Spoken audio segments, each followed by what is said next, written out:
Well, it's that time of year when tree lightings happen all across the panhandle. Tonight, a holiday celebration at Tyndall Air Force Base included a tree lighting, but this event was a little extra special.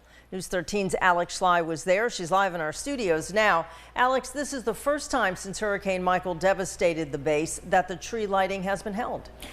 That's right, Amy, and the tree is real. The artificial tree that was used was destroyed by the storm 5 years ago.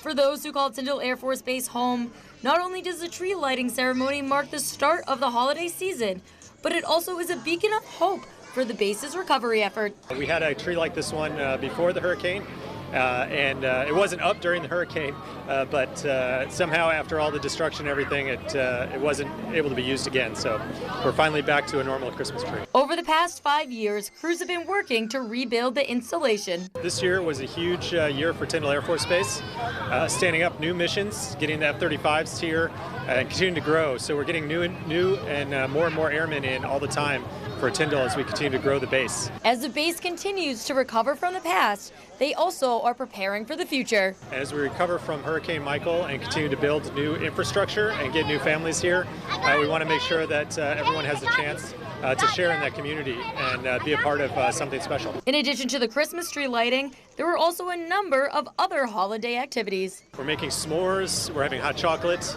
and we had Tyndall Youth Choir singing as well. So some entertainment for tonight. 6-year-old Grant Jensen says that was his favorite part.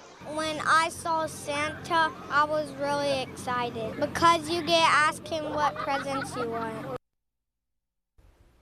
If you missed the event tonight, no worries. There will also be a breakfast with Santa on Saturday morning for military personnel and their family.